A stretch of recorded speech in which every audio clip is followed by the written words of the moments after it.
Can anyone catch them, do you think? Yes, of course.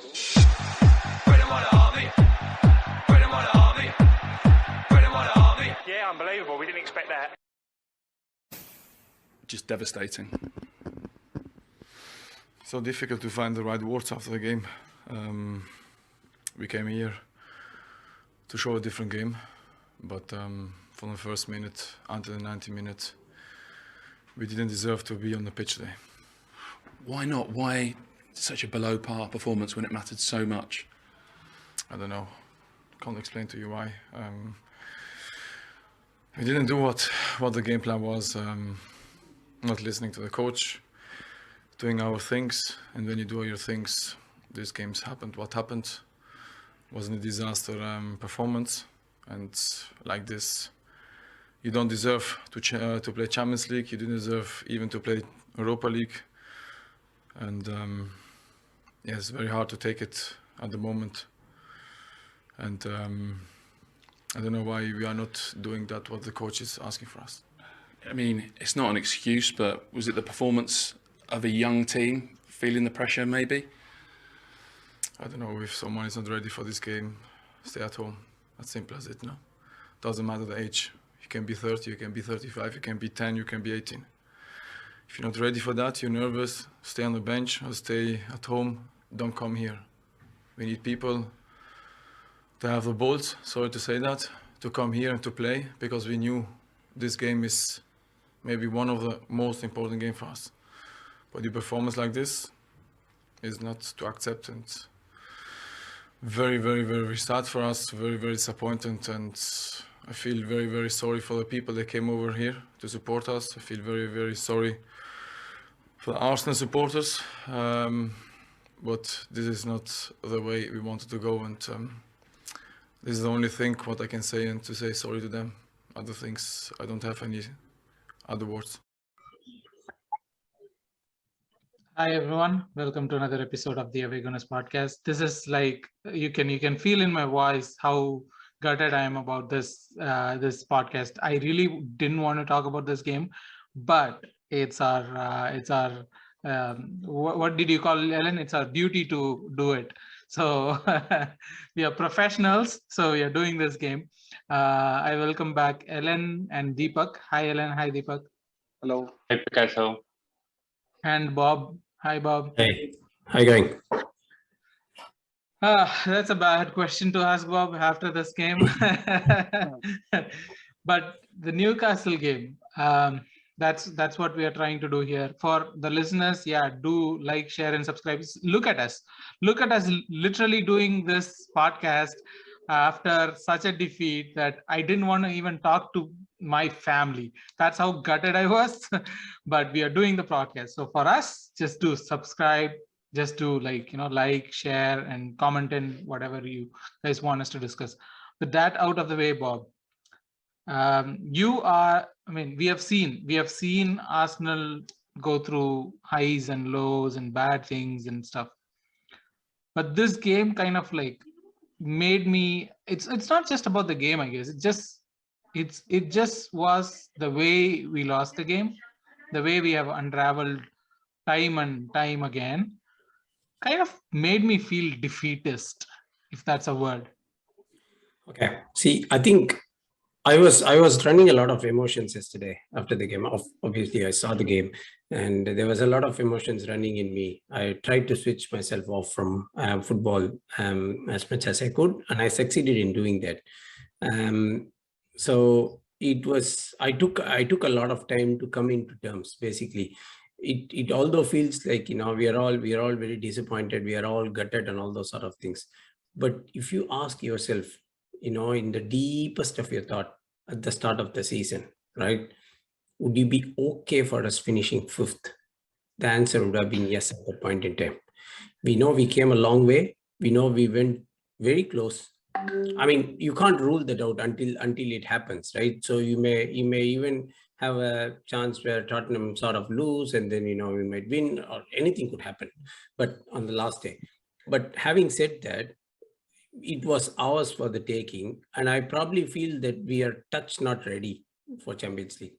This team and the current crop of players, they are obviously improving leaps and bounds from where they were, and they will still continue to improve. But from where we were at the start of the season, with the sort of personnel that we had, we didn't really have any match winners or any high profile players and all those sort of things. The manager put together a team, and that team made the work done most of the days. They got the result that we wanted. It was all working in our favor. We were punching above our weights for a long time, I should say. So for us to lose maybe feels disappointing, but it as well shows that this team needs more injection of better mentality players and better personnel in every position for us to improve on. It feels like a defeat, but it's something which we have to look up to and then work upon. See, mind you, Liverpool didn't become a great team overnight.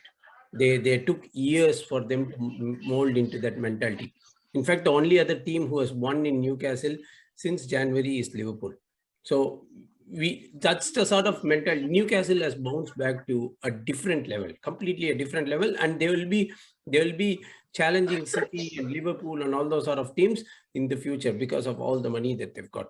But see, Bob, all this is fine. Okay, this is all fine. I would literally ask Deepak this question. I understand what Bob is trying to say, and that is true, Deepak. I'm not questioning whether we have made progress or not, but there are certain things that is not that are not sitting right for me, if I could put it that way, right, Deepak? For example, yes, we all could, if I could. Everyone keeps bringing up the point, at the start of the season, if I would have told you Arsenal will finish fifth, would you be happy? Of course I would be happy. The same way how against a Manchester City game, before kicking the ball, if someone says, come on, you take a 1-0 loss in this game, I'll take it. I'll take it at this point. Yeah. Right? But that doesn't define the game. The game defines itself. After the kick of the ball, after the first half, after the second half, that's how the game is defined. And that's how I see the season too. Okay, just add one more point. We didn't lose the top 4 place at Newcastle. We lost the top 4 place when we lost against Crystal Palace, Brighton and Southampton.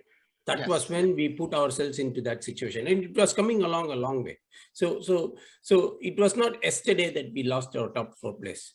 It was few weeks back, and of course the other teams missing out made us look interesting or made us kept us in the mix, but it was a far shot, and everybody knew that we had a very difficult difficult end towards the season. Yeah, but okay, Deepak, go ahead. You were about to say something. I'll continue my thought. Yeah, it's just like a way of consoling ourselves, right? Like just going back and saying we didn't expect this at the start of the season, so we should be happy. Hey, it's a way of consoling. I do understand it. Yeah. I would gladly take 5th position right now, because I didn't expect us to finish in. I wanted us to finish in top 4 because this was the best chance for us to finish in top 4 this season, because we didn't have any Europe, we didn't go far in any cup competitions or anything. This was the best chance. So that is that's a disappointment for me. I wanted us to finish in top 4 because I don't see us finishing in top 4 next season for sure. So obviously, I'm disappointed. Coming to Bob, that we lost the top 4, those 3 games, which was winnable. Of course, we can always say the first 3 games also we lost. Any game we lost, if we could have won, we would have still, it would have been in our hand. But still, yesterday, the performance we put in, against a Newcastle who had nothing to play for, we didn't expect Newcastle to play the way they did. We thought it was they didn't have anything to play. We would just go around, pass the ball, score 1 goal, get a 1-0 win and move on. But I think we didn't expect the way how Newcastle pressed, and we were taken by surprise. That's what I feel. Horrible. Yeah. If I were to just put up yesterday's performance, we were absolutely horrible. Yeah, that's what I think. We didn't expect Newcastle to harry us the way they did. They literally didn't give us time on the ball and something. I feel we weren't prepared enough to. I wouldn't say prepared enough. That would be harsh on the players. basically like we didn't expect Newcastle to turn the way they did. But okay. Deepak, just So Ellen, add yeah, like I was getting to you. Okay, you could roll your answer to Deepak on that with my question.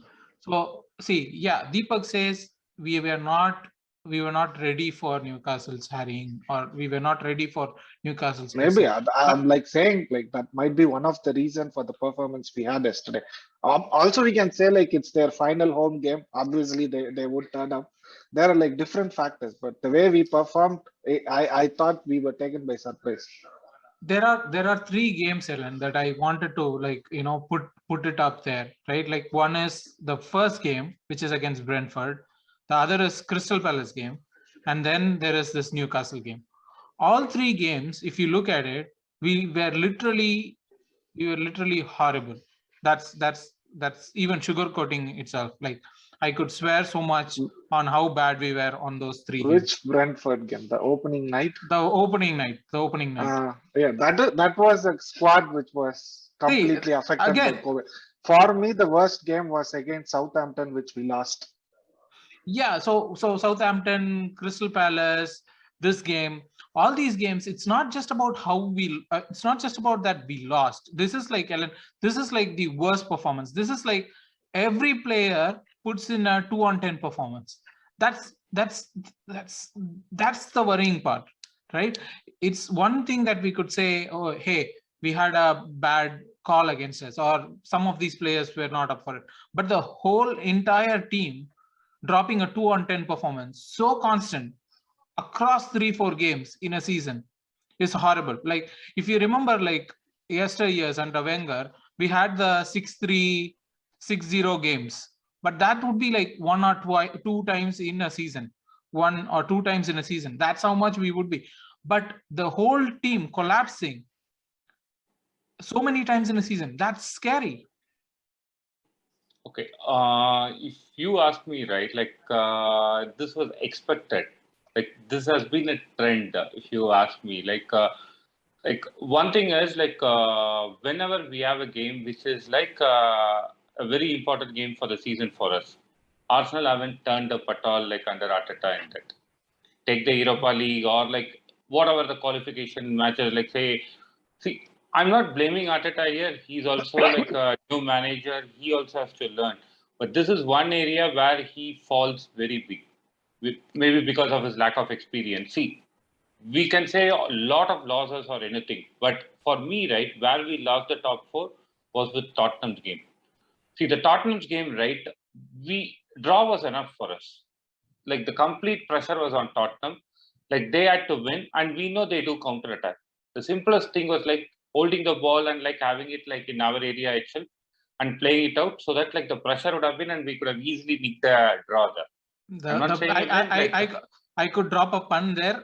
It's not holding the ball; it's holding on the wall that made the game. That's a different thing. Yeah. See, that was even before that, right? Like there were like some scary moments. Let's see, and if you see, right, like I was like messaging like in a group like in the Tottenham game, like Tommy and Cedric asked to swap places, like because like Tommy asked to like be on the other side because like Cedric and Holding us.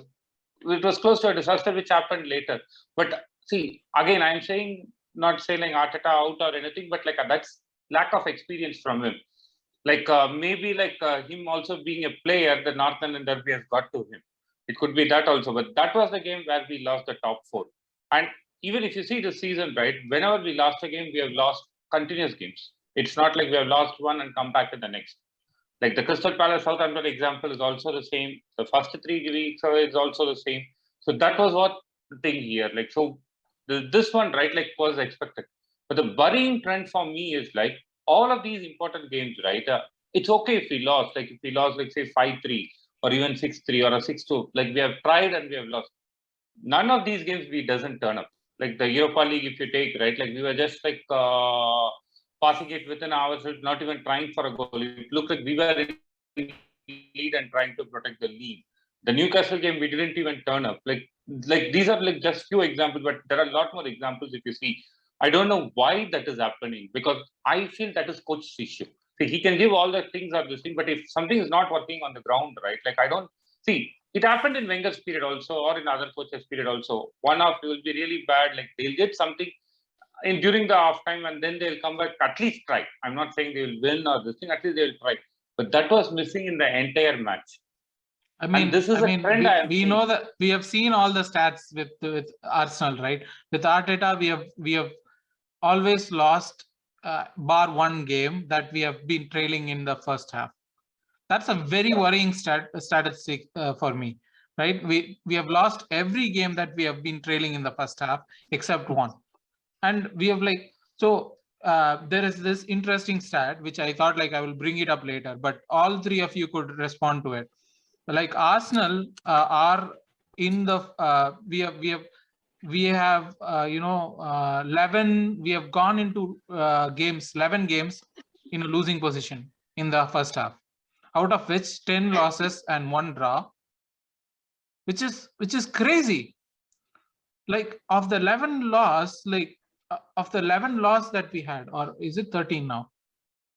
13. Am I 13 losses, right? I think 13. Yeah. Of the 13 losses, 12 games we have lost because we have lost it. We were not able to come back. Compare that to Tottenham. Tottenham always makes a comeback. Manchester United makes a comeback. Last week, Manchester City, I know they are the champions and they have the team to do that, but they were trailing 2-0 in halftime. They finished the game 2-2. I think it's more down to the individual quality. I feel like you take Tottenham, you have 2 world-class players. You take United, you can say Ronaldo is 37. He can still come back. We don't have any kind of players like that. But Deepak, see, that's where the problem is. That's where the problem is, that when you compare XG, the table doesn't change, which means they are not the individual players are not creating situations beyond XG, which means if I read it right, I'm not great in XG thing, but if I read it right, they are scoring exactly what they are meant to score. They are not these. Ronaldo is not propelling them, or Harry Kane and Son are not propelling beyond XG. Like the season when Aubameyang was outscoring XG. That's not the case in their situations. Their teams are still Son has scored more than XG 7 times. Yeah, but his team is performing better, or his team is performing worse, and that's leveling up. We don't have that situation. Yeah, that's what I'm saying. It's more down to I feel it's more down to the individual quality, which we don't have for sure.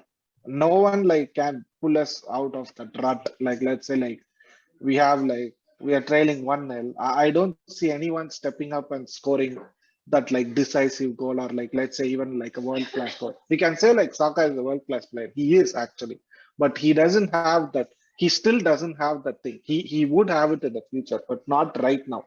We don't have any world-class player apart from Partey. Even he doesn't score goals. He's good at something else. We don't have that finisher which we had in Aubameyang, who wasn't a world-class finisher. He cannot do something out of the box, which he did when we won the FA Cup. So he was the X factor we had. When we lost him, or when he went completely off the boil, we lost that kind of X factor. That's what I feel when you compare with Manchester United or Tottenham or even City. City is it's a well-drilled team. You can't say that. But when you compare with Tottenham or United, they have some kind of X factor. Yeah, no, I totally agree. We lack mentality, and I think what we lacked during the Newcastle game was the fact that we lost a belief.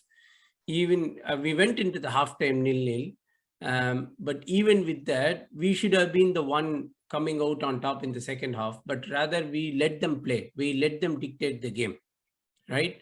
There was actually, this shows the difference in mentality, right? We all spoke about the fact that Newcastle have nothing to play for, and they are going to be finishing in the top half now.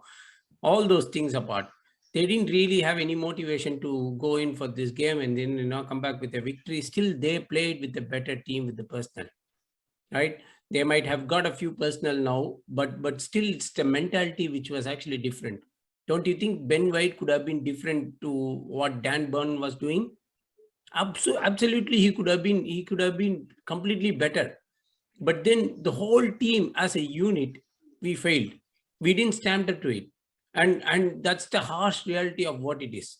As much as what the fans want to see, as much as the fact that we want our team to progress and all those sort of things, this team is only, you could say, 50% ready. It could be down to so many reasons, right? I mean, if you look at last season was completely turmoil with Ozil's situation, and it dragged us on till January. And by the time that we got out of everything, we were almost, chasing a lost battle, and we managed to, finish 8th as opposed to finishing mid-table or even lower down the table. This season, it was sort of started all right. I mean, it started on a bad note, but then we got our results and all those sort of things. Then situation soon started with Oba. We managed to get Oba out, which was good, but we didn't have any other personnel to replace that personality, or we didn't, I mean, our squad was paper thin. And this is where 1 or 2 signings could have actually helped probably get into the top 4, because they could have come in and made a difference. Even players like Luka Jovic, for example, he was actually being strongly touted for Arsenal, and Coutinho was actually within our reach. So even if we had got one of these 2 players that I'm just simply talking, right, we could have had some personality to come and show some difference on the pitch. All these things compounded together, and that made such a difference. I was actually talking during the transfer window, Vijay, I'm sure you should remember, we were talking about Diogo Costa being available on free. Yeah. Even he could have come in and made a difference, right? Ifs and buts could say, like, we could say a lot of things. Not signing anyone in the January transfer window was a big mistake. When you know, like, now if you look at 2 of your best players. 2 games back, it was a master stroke that we were made to, we stick to our plan, and then, I mean, it was all disaster waiting to happen with Tierney's injury and with Partey's injury and with all the personnel, I mean, with Holding's red card, everything. It was all a disaster in the making. So every situation, every one of those smaller situations has put us into where we are now. See, that's the problem, LN, right? Like for me, the biggest problem in this whole situation is that we seem to be working when things are working exactly the way they are. And we know Arsenal is not a team that's going to have all the personnel all the time. For example, like the famous back 4 that we are saying, like Ben White, Gabriel, Tomiyasu, and played 10 games together. Have played 10 games together. So that's Arsenal. We cannot have that. Like, we cannot have a game plan that would work only with certain players in a certain way, in a certain mood, in a certain win condition. No, we have to play in every condition. That is a spectacular gamble which we took, and it has failed spectacularly right now. Like, we know, like, right, like Tierney and Partey, our 2 best players, is like, when it comes to Premier League, they haven't been fit at all.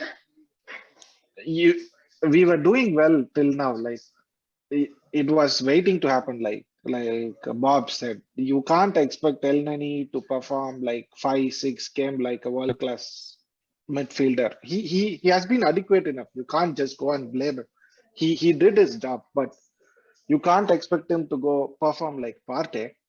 The drop of quality from our first level to the next is like, it's so huge, even when you compare with the top 10 teams. So I don't know, like I don't know, like who decided not to sign any players in January, whether it's Arteta or I don't believe the reason that we couldn't find not even like 2 players on loan just for 6 months, a decent enough quality. It wasn't like just this January transfer window. It was from the start of the season. Your squad isn't that great. What you do, you go and strengthen in January. That's what Tottenham did. And that's what Newcastle did. That's the 2 teams we lost again. But that's the other side of it, Ellen, right? Like the Arsenal fans are calling for, why did we let go of what's his name? See, like all the let going, The I'm players like, which we wow. let go of, I don't accept anything. Those are like useless players. Even if they were in the squad, we would have lost it. The problem is not signing any adequate Replacement. replacements. Yeah, Ellen, go ahead. Sorry. Because just to like put it in a very small way, right? Like we lost the top 4 through Bruno's goal, right? Bruno was the player we were like Bruno completely trying out Guimaraes. in January. Yeah. That's, Completely trying out in January. We put all the basket on him and like Newcastle, like No, we with their didn't. money got him. They were all whispers only, Ellen. We didn't really even move an inch towards when that No, goal went but in, like, when that goal went in, that's when I realized one thing. Okay, that we are literally the we always think that we are the hero of our own stories. The same way how Arsenal fans think that Arsenal is the hero of Premier League. We do the things the right way and things like. But when that goal went in, similar to how Arsene Wenger's 1000th game was ruined. Similar to how Mourinho always gets away with Arsenal, Arsenal. Similar to how Drogba always scores against Arsenal. Similar to how Rooney always scores against Arsenal. That's one more situation. How Ronaldo scores always against Arsenal. so all these situations are when I realize maybe we are not the heroes of the Premier League as we aspire to be or as we think ourselves to be. Sorry, Ellen, continue. Yeah, no. See, the second part is like regarding your other thing, like we have to work in a particular way for things to happen, right? Like, see, that's one common comment that comes to even Pep. See, Pep has its quality players, world-class players, so he's able to survive with that. Like, because one people like say about Pep is like he doesn't win Champions League much because like he plays with a process and there is no chaos or like there is no difference like maker like or the say for example even a world-class player will be playing with limitation under Pep. That's what people say because of the process. Maybe that is the same issue happening in Arsenal also. See, with the quality issue, we are not trying for cups or anything. But like again, like some games where like the people are completely out, right? Like it's because that day the process doesn't work properly and there is no individual brilliance happening. Maybe that is the reason. And since the process is like still happening, right? Arteta is also not tweaking much. I'm just trying to but guess it who out is here. there to provide the individual brilliance? That's the problem. We bring on Pepe to provide the individual brilliance, and he gives away a ball that puts Ben White in a 2-on-1 situation at the back. No, In this game, that happened this season. No, this season that was expected, but like I'm just trying to find a pattern because, like, see, I'm just trying to find a positive. See, somewhere like where we are. See, unless we know what is our problem, right, we cannot correct it in the next season also. So our that problem, is what I'm trying our problem here is Arun missing out when I'm bashing Pepe right here in Gooners, and he is not here. Even Arun doesn't support Pepe anymore. Even Arun doesn't support Pepe anymore. See, those are the kind of things like what Bob was saying, right? Like you need a mentality. Like say, even during our old good days, right? Like when we are leading, the ball will be at the corner post of the opponent team. Like it will be just staying there. They won't even try to attack. They'll just like make sure the opponent doesn't score or doesn't get the ball. Now, like we are like even when we are leading like 1-0 and like we need to defend it, we'll try and go and like to score a goal kind of thing. Like and like we lose and like we lose the match also. So that's the kind of mentality we need to change, and that comes with quality players. I mean, I understand the point, Ellen, right? Like about quality players. Like literally, when you look it up about the goal contribution, I think like Gabriel Martinelli from I think 19 appearances scored 1 goal. Emil Smith-Rowe from 18 appearances scored 2 goals. Lacazette from 18 appearances scored 1 goal, which is a penalty. And then Eddie in 20 appearances scored 4 goals, of which like 2 are braces, which means like 18 games he hasn't done anything. And 2 games he scored like 4 goals. That is 8. Like all our goals have come from Xhaka, who has scored 6 goals. And then some 2 goals or 3 goals from Odegaard. And then everything from corners and stuff like that. So 56 goals, Bob. I mean, I remember Arsene Wenger's seasons when we scored like 70 goals very easily. And then we are in a season where we are scoring 56 goals.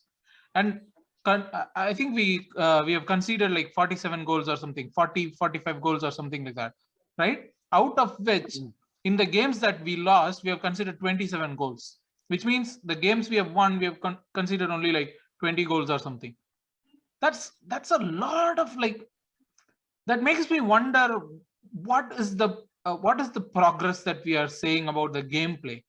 There is no progress. There is no progress here, Vijay. So basically what we've been trying to do with the personnel that we had, we were trying to put together a brave face, and we were trying to put together a pattern or something which we can. But we ourselves in this podcast, we have talked about how much we have progressed, and we have. Is this like us having our head in the clouds when things are going good? Arsenal fans just blow things up. I still don't deny that this team has come a long way. This has been progress. Not the progress that we wanted as fans, that we wanted to be in the top 4, not that progress, but this team has progressed quite a lot.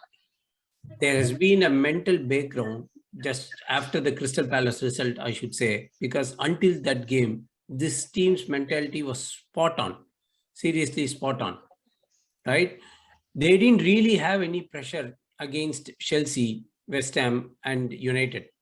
And that's why they were able to play, especially against Chelsea. I would say that they didn't really have any pressure, right? At that point, it looks long lost that we are not going to finish in the top 4, right? Once after that happened, and once we started winning again, there was belief back again. And with that came in the pressure, right?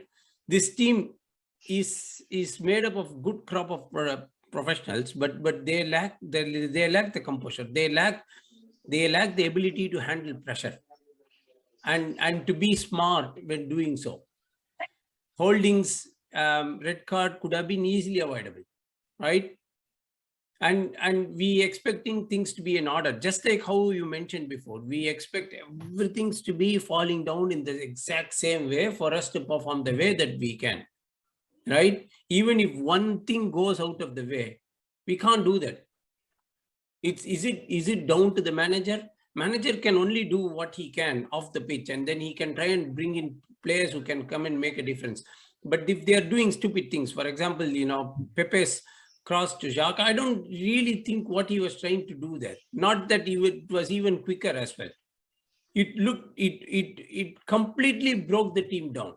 And from 2 goals down, how are you going to recover with such a short time remaining, right? It's just the personnel. We've cleared a lot of deadwood from the previous regimes and all those sort of things. And I still feel if you look at the current crop of players, we still have about 3 to 4 to be cleared out. Pepe, like I said, to name at least 2 in the starting. Cedric, yes. Cedric, Eddie. Eddie is on the line. I would say personally for me, I wouldn't really want Eddie to sign a new contract. We have to be looking at someone who is better. Even as a second striker, we have to be having someone better, right? So that's how we have to keep building upon this, and rather than losing the all lost hope and all those sort of things, we have to use this as a motivation to springboard into the next season. I don't know how that's going to happen. Other teams, of course, are going to strengthen, and with Newcastle getting their new riches, they might even strengthen more than anyone. But still, we have to try and make our space there. But Deepak, so what Bob said is kind of reflected in the Xhaka interview. I don't know if you watched the interview. It was, reading about it, it makes it sound a different way than actually watching it. When I read about it, I was so angry. What is this guy talking about? He's one of the culprits and all those things. But watching gave a lot more sense. Like the questions were asked to him in a certain way, and he answered in a certain way. But what he said is probably what Bob was mentioning here, right? Like the manager put out a plan, which the team kind of threw it out of the park the first moment they got. And he asked, like, if you are not ready to play a pressure game, you could be 30, you could be 10, you could be 15, but on the pitch, if you're not ready to play the pressure game, don't come, stay at home. This sounds a lot harsh, but the question asked and the situations around it and the way he answered is completely different. But this also reminds me of the time when Xhaka we remember the famous time when he went in the pitch going like, we are scared, we are scared. Are we still in that same spot? Like we are scared, Like Ramsdale, I think it was Ramsdale who was doing the most, scared thing out of the whole lot. Kicking the Yeah. ball out, every moment. There were a lot of times when we wanted to start an attack and then he was kicking long. This team, I mean, there is one thing as being inexperienced, but there's other thing as standing up when it's needed. Yeah, like maybe I don't know, like that was true, right? Like whatever Xhaka said, that's what we saw in Newcastle game. There wasn't like any kind of control in the game we had. Not even like I don't think so. We stitched together like maybe 5 or 6 passes. I don't think so. Like after the first half, we were lucky to be 0-0 like in the first half to go out of the first half. And then when we come out and we concede a goal, which is I feel which is still Ramsdale's mistake. He has been letting in near post goals for almost 6 or 7 games. Everything I feel is savable. The first thing as a goalkeeper, you cover your near post. That's what I'd be like. Leno would have saved it for sure. I feel. But yeah, like after that goal went in, like obviously we didn't. First of all, we didn't have control before the goal. When the goal went in, like literally like chaos broke. We tried to like win it in like all costs. We brought in like players. Like you said in the group, like forget about the formation, just go Yeah, for it. but That's what we did. but But that is what unfortunately, we have been doing, right? Like every time I see Arteta do the same thing, he puts in every attacker that's possible, takes out all the defenders and nothing works. You yeah, put that's what like literally you. on the pitch yesterday. I mean, on the game day, it was like Lacazette was on, Pepe was on, Martinelli was on. The only attacker he took out was Emil Smith Rowe. Every other attacker that was available was on the pitch, Yeah, and that's what nothing like was created. not obviously you put everyone inside the pitch like you it's like playing FIFA like basically like you go all out attack that's what we try to do. It's not a plan, it's not FIFA, it's not going to work. When you put all attackers you won't have that kind of coordination or something. I feel it's like we should have stuck with the players we had, not bringing on all the attackers. It doesn't make sense. You just bring all the attackers. It's not going. It doesn't mean that you're going to score goals. Basically, like once they score the first goal, we lost it. We yeah, like you said, we never come back, right? And there was an added pressure as well. We had to win this game, so there was no plan from Arteta after that. Shaka said there was plan which we didn't follow. That was before the goal was scored. After the goal was scored, it was manager's job to do something which Arteta didn't do. That's my thing.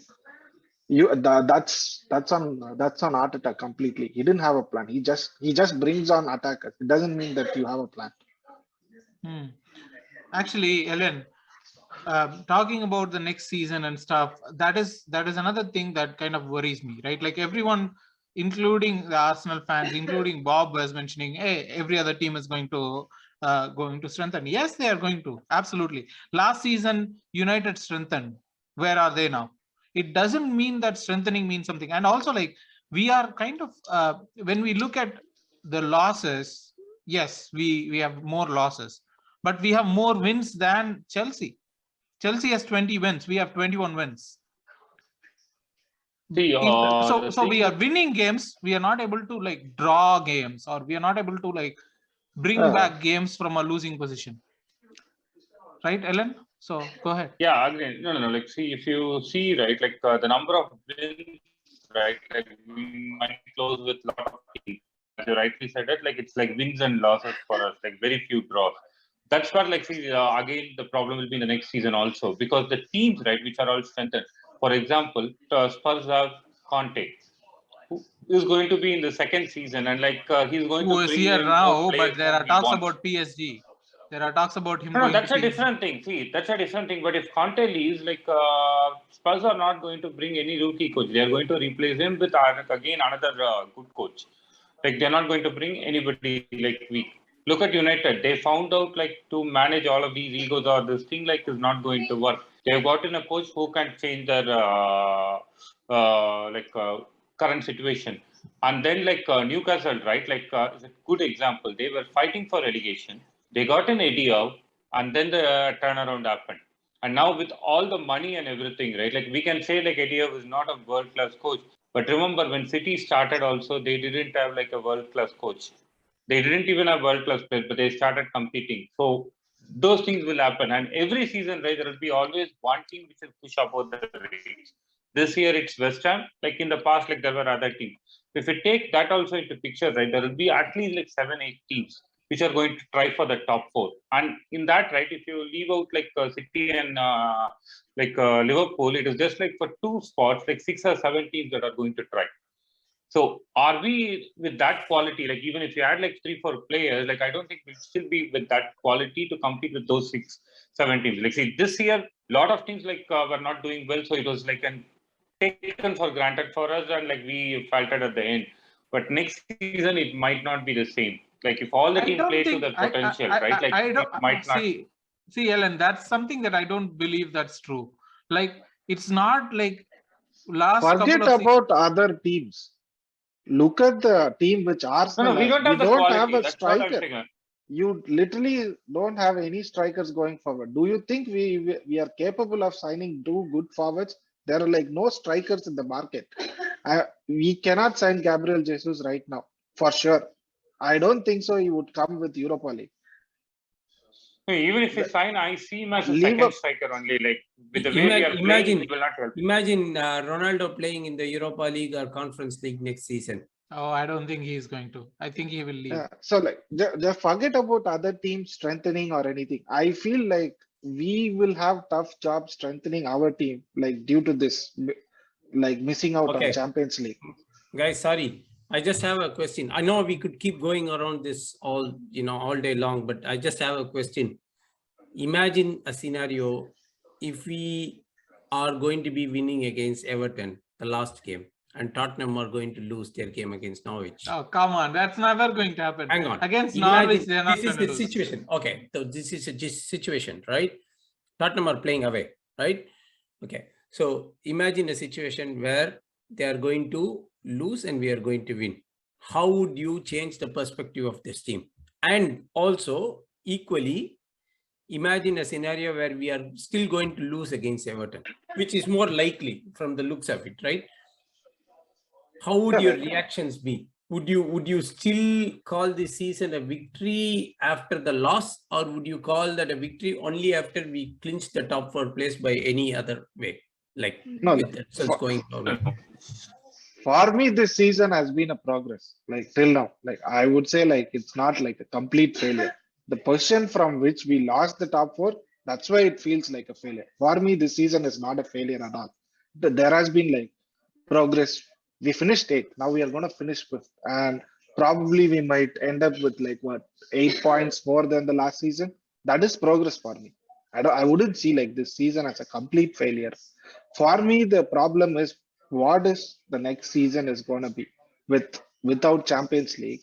If we are able to strengthen it, we cannot go in with this way like the paper thin squad next season. That's my fear.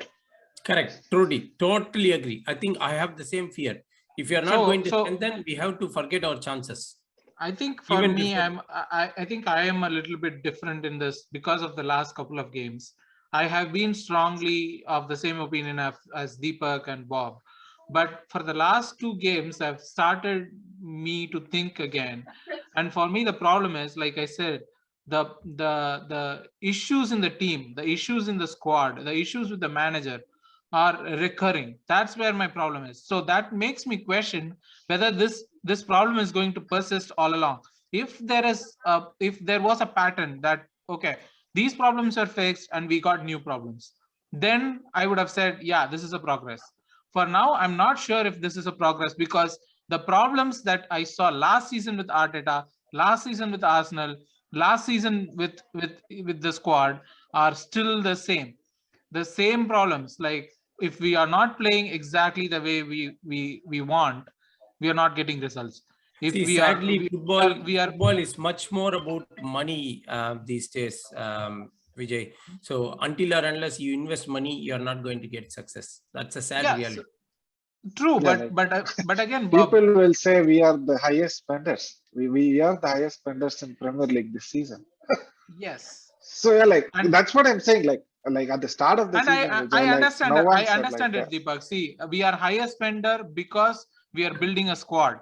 We are not adding players to a squad. Like what we accused of Wenger was he was not adding players to. We had one or two deficiencies, and Wenger was not adding one or two deficiencies. He is not filling those holes. That was the problem with Wenger. But now, what we are doing right now is building a complete squad. We built a completely new backline. We bought a goalkeeper. We bought two defenders. We bought three defenders actually, and we bought like midfielders. We are building a squad. Of course, we are going to spend more in that situation, but that's not the problem for me. It's not about the money part of it. That's the problem. What I'm seeing on the pitch is the problem for me, right? So anyways, I have a couple more questions before we move on, right? Like, yes, Bob, to answer your question, it will be good if we win and if we get into top four, but still we never know. But Ellen, And knowing one more Arsenal, no, it's not going to happen. Even Ellen, one Spurs lose, I don't expect us to win against Everton. yeah, but Ellen, No, one but like, question that do you guys think how much Amazon has power on these FA? Because if they have the power, right, that will be a big super ending for their all or nothing program. last season, I mean, all the previous all or nothing were nothing dramatic, so I don't expect like they have a lot of No, power but on. with Arsenal, the entire season was dramatic for them, right? Like, so they will need a good finish for them. Someone said it's not all or nothing, it's all for nothing. So that's where I stand. But Ellen, so what I was asking was like Odegaard seems to be the linchpin of the team. When he plays well, we play well. When he doesn't play well, we don't play well. And that is a problem because he has a lot of games where he doesn't play well. He's not a Fabregas who would play every game to have the team build around him. Do you see that problem? See, even with Fabregas, right, there were other good or world-class players supporting him. Like Odegaard needs such kinds of, see, without a striker, how much he can do much. See, we can say Lacazette or Eddie, but both of them are not like good strikers for this this thing. So with good players, right, I see him improving. Like say, I won't blame him right now, but like say, with good players available, if he's going to do similar kind of performance, right, then that is not good. But like he's young and like with good quality players around him, right, I think like he will improve. That's not only for him, like for a lot more players. Like I think like with a very good quality squad, right, like we can start. Like seeing much more good performance from these guys. Okay, one last question. See, all these, right? Like I'll say it as a progress, but like that doesn't mean like we'll be like a top four or a like title competing team like in the very next few season itself. Like it'll just be small progress. Okay, so one last question to every one of you, right? Like I'll start with Bob. Do you really believe that we could win against Everton? Yes. Do you really believe that we will win against Everton? Yes, and I still believe that Tottenham will lose against Norwich. It's their last home game. I still believe that. That's Bob's positivity. I should have stuck. I wish I had that positivity. Deepak, do you really believe that we will win against Everton? Yeah, I think we will win against Everton, but I don't see Spurs losing against Norwich. Okay. Ellen, what's your take? Do you really believe? No, mine is more like on Deepak, like that being our last home game, right? Like we will definitely like win against Everton, but like I don't expect Norwich to like win against Spurs. They might draw, but like I don't expect beyond that. Yeah, we say Spurs are bottlers. They can bottle it, but like we have been the bottlers, like for like we are bigger bottlers. Yeah, right, 4 seasons. So yeah. What about you, Vijay? What do you think? I don't have the Vijay thinks we'll lose. I don't have the confidence that we'll win against Everton. I think draw is a more realistic expectation out of the game especially because we have lost Tomiyasu. I don't think White and Gabriel are 100% fit. Even the last game, I don't think they were 100% fit. So literally we are bandaged back for whatever we have. And also like our Xhaka has been in red zone forever, and we are he is one of our threats. And as we mentioned, like Gabriel Martinelli isn't scoring goals, ESR isn't scoring goals, Odegaard could have a bad game. So I don't see us outperforming Everton for a win. A win would be good, but I don't see us, going that way. I see us being the timid Arsenal that we are, to scrape through a draw. Everton is like so bad. I feel we would. Last why game they did got they- 2 red cards. Yeah, Yeah. no, but Everton, they still won against us. Remember? Yeah. That is like, that was that that dreadful game. But I feel like, we would win, like, at least if we don't turn up for this home game also, like, knowing that there is like at least like 1% chance of Mathematical like possibility. possibility, even if we don't turn up this game, I think like the Twitter will explode. More than whatever is happening right now. No, Twitter's I have a exploding. question for Bob. Like, Bob, like you were asking us, right? Like a similar question. What happens if like Tottenham and like, we lose against Everton? What will be your take on that? Sorry. I lost you there. No, What if Norwich Tottenham defeats Tottenham. Yeah, you can ask Vijay. You can ask. Yeah, so what if Tottenham loses and we lose against Everton? Very much possible. That's the Arsenal way. but I am still sticking to Bob's first answer, which is we win against Tottenham and Norwich wins against Tottenham. So See, what is possible and what I think is possible is two different things, right? I still think that we will win and Tottenham will lose. Awesome. On that good note, after this dreadful run of games and the mood around the It's club, gonna be a good final there, right? Like, title is not decided, top 4 is not decided, relegation is not decided. it's one of those photo finish final day. So we could get an Aguero moment, and I hope that Aguero moment happens at Arsenal, where we had someone Xhaka, and then we score when we hear that Tottenham has lost in that stadium, and we get to celebrate that Aguero moment in Emirates Stadium, which would be amazing. If it was any other team other than Norwich, I would have had some hope. Yeah, exactly. But one thing that I would say is, if by some miracle we finish top 4, away Gooners would give one listener special gift. So do comment in. So on that note, thank you so much for joining in, everyone. We will talk after the last day of the season. Bye. Thank you. Bye. Thank you.